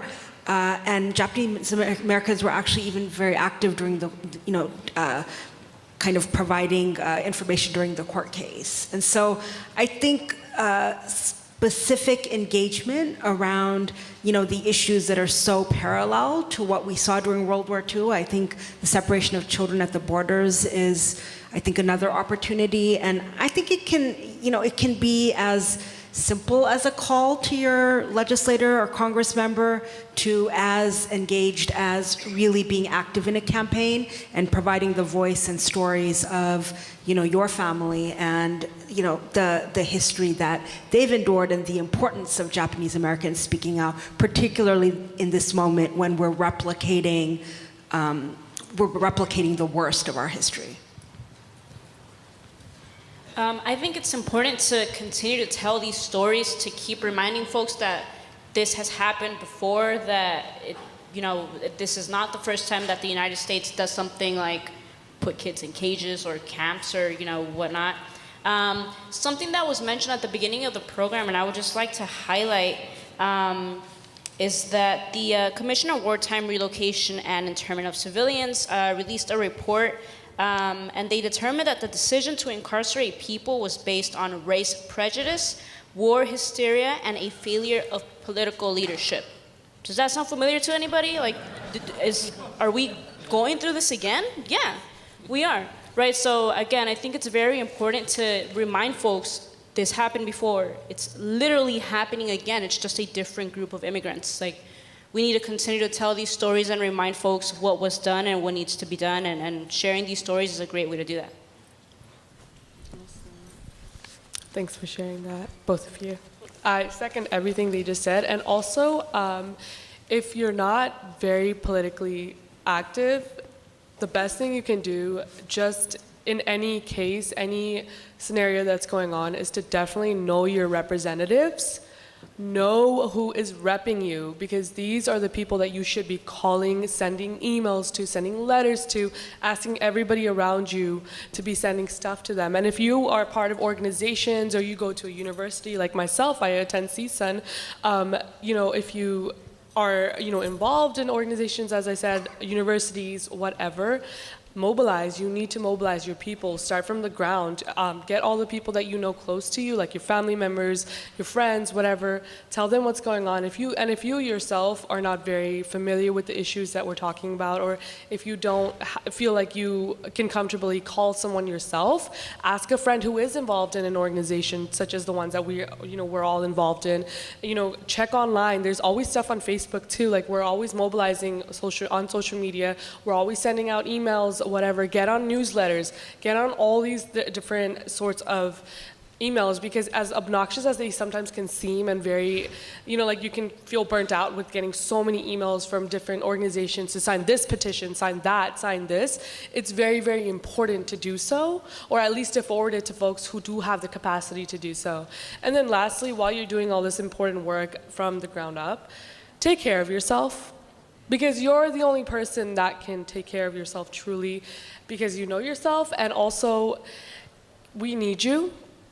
As community members, it's very, very important to notice that sometimes it's easy to keep going on and on and on when we're so passionate about a topic, when we're so fueled, we're like, oh, this is going on, I need to be here, I need to be here.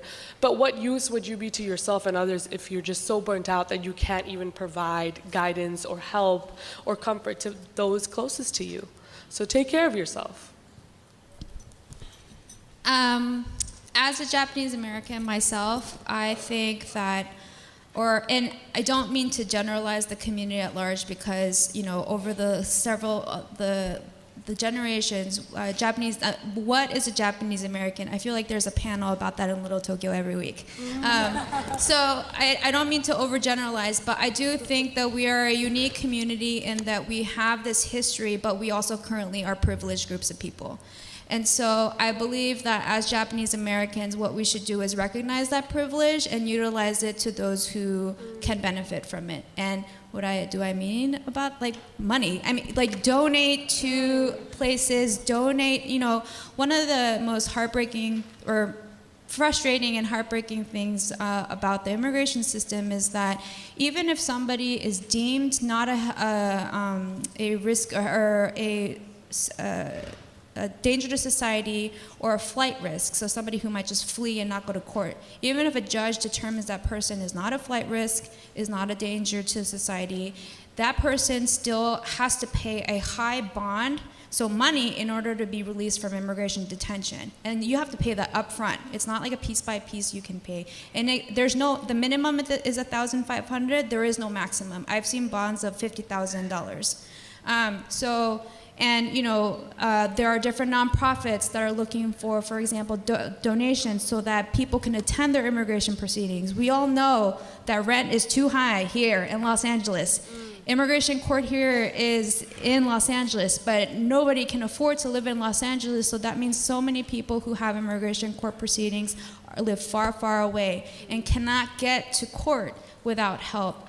I would ask to our community to really acknowledge your own privilege, realize the sacrifices that people have made in the past so that we could be here today, and utilize that to uplift others who are currently in need. But do that consciously as well. Don't do that in a savior way. We don't save people. People save themselves, but what we can do is empower others and figure out a way to do that.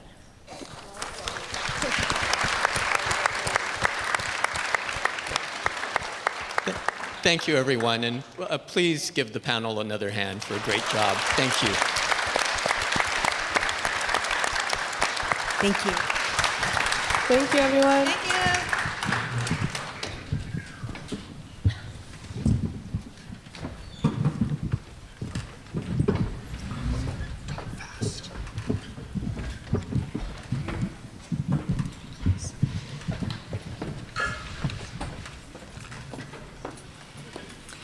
Thank you, Brian, for moderating the panel, and to the panelists for reminding us how immigration laws and policies have discriminated against minorities throughout U.S. history.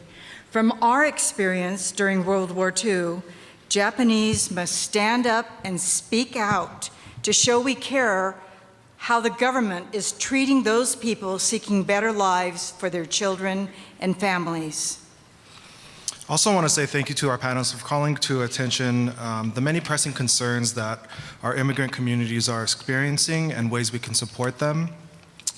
We also invite you to, at the end of the day, take a look at your programs. There's a call to action from every single organization that's part of the committee, and these are great, quick ways that you can get involved and do some real support work for the community. As the Japanese American community remembers what happened to us during World War II, we seek to ensure that what happened to us never happens again. But when we see the current administration's relentless push for Muslim ban and demonizing refugees and asylum seekers, we know that we must speak out and let our concerns be known. There is a national network of Japanese Americans called Never Again Is Now that is coordinating efforts to speak out.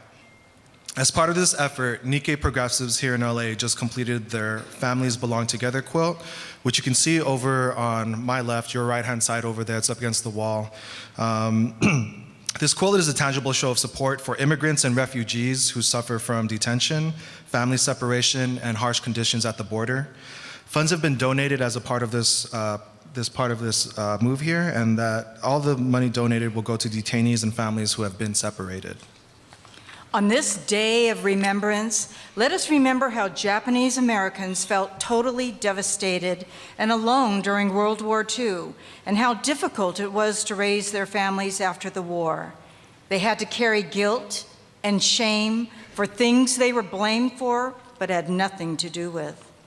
After 40 years, they were finally able to break the silence and testified at the hearings of the Federal Commission on Wartime Relocation and Internment of Civilians in 1981.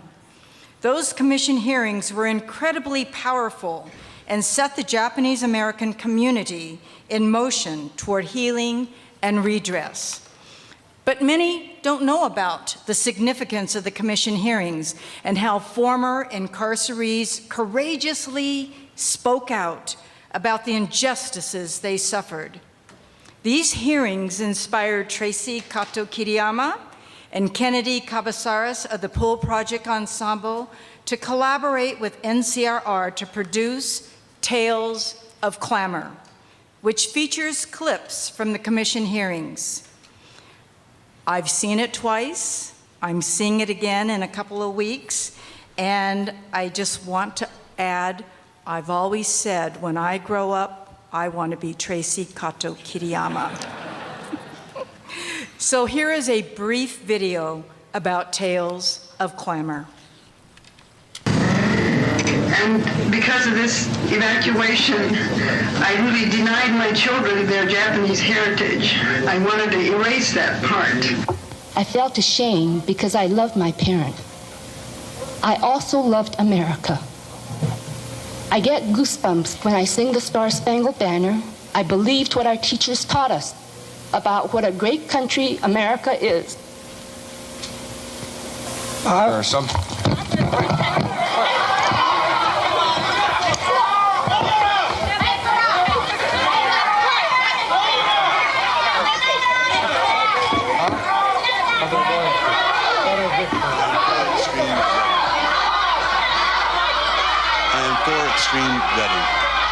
And make sure when they do join our country, a Muslim registry is part of its anti-terror plans to isolate certain places of origin. Pool Project Ensemble, in partnership with NCRR and JACCC, presents Tales of Clamor, a play that links past and present, analyzes the journey of 40 years of silence, and utilizes the road to redress as a case study for the collective clamor necessary for change today.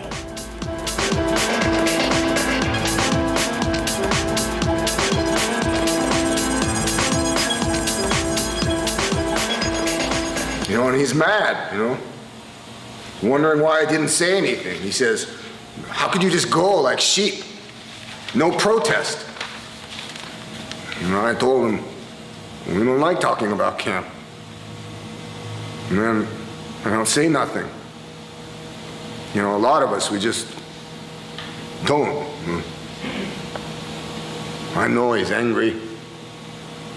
Right now he's angry at me, you know.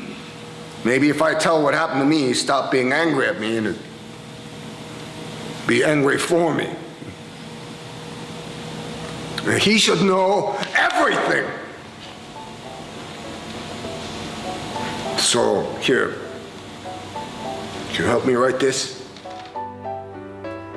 Tales of Clamor takes the audience on a cathartic journey through mixed media, theater, circus arts, and archival footage of the 1981 commission hearings. We're excited that Tales of Clamor will make its world premiere as the inaugural production of the new black box stage of the Aratani Theater .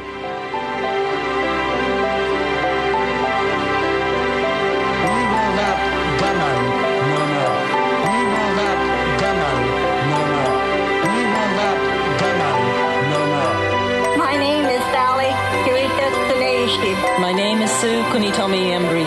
I am Sumiko Seki. I am Taonki Watanabe. My name is Toru Dave Matsuo. My name is Vernon Yoshioka. My name is Warren Tadashi Furutani. I, William Morie Shigeta. I am Yayoi Arikawa Ono.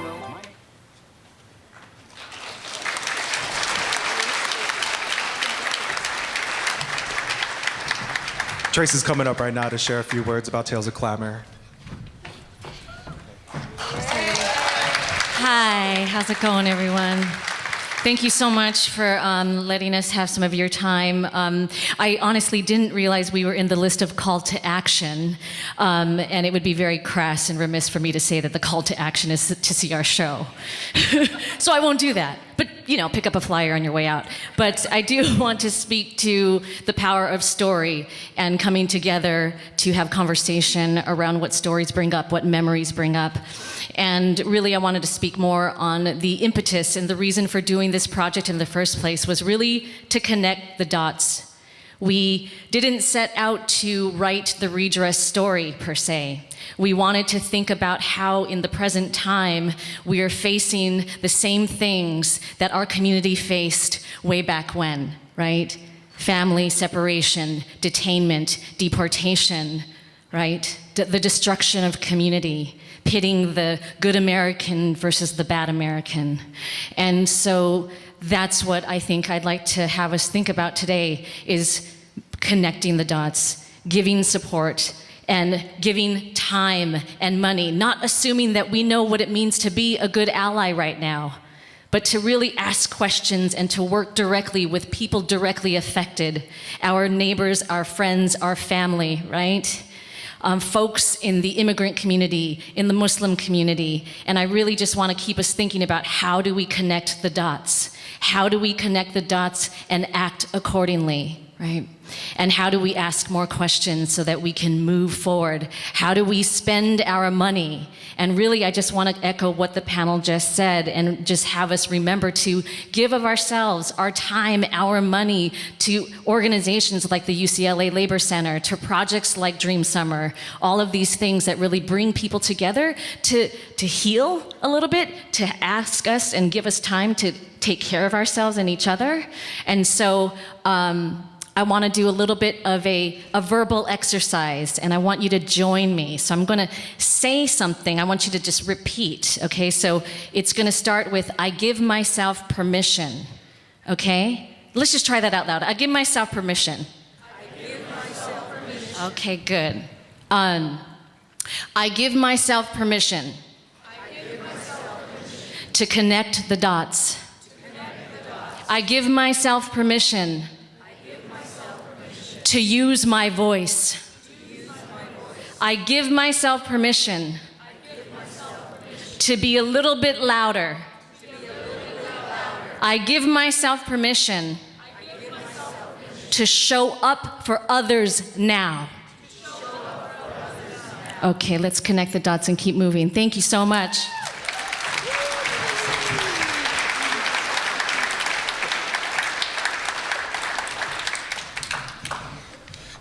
Thank you so much, Tracy. And we encourage all of you to go see this tremendous tribute to the enduring spirit and the courage of the Issei and Nisei. If you have nothing else planned today, actually, you can even grab dinner here in Little Tokyo tonight and check out tonight's performance at the Aratani Theater. If you do end up staying, my favorite spot is Koraku. Cash only, don't at me. Speaking of food, we welcome you to stay and enjoy wonderful refreshments, also brought to you by my multi-talented co-MC here, and Carrie's kitchen crew all over there. If you could raise your hand, get acknowledged real quick. Yay. All these volunteers helping out, providing these wonderful refreshments for you today. And then just a quick heads up, the JANM staff is going to clear some of these chairs out of the way before the reception area opens, so don't swarm them for the food. I know you're all waiting for that, but just give them some space, okay? To leave you with one last thought today, please think of today's DOR program to help remind us about standing up and speaking out for the safety and protection of all children and families. Leave today with a renewed commitment to making sure our government is called out for injustices it is committing against humanity, because never again is happening right now. Thank you so much, and please make sure to visit all the tables of our sponsoring organizations all around the outside of the room. Also, don't forget to sign up at Nikkei Progressives table over there. Tony, can you raise your hand? That's the Nikkei Progressives table. If you're interested in contributing to the next quilt project, we're doing another one, so just stop by that table over there and get more info. Thank you so much. Enjoy the food and safe travels home. Thank you for attending today.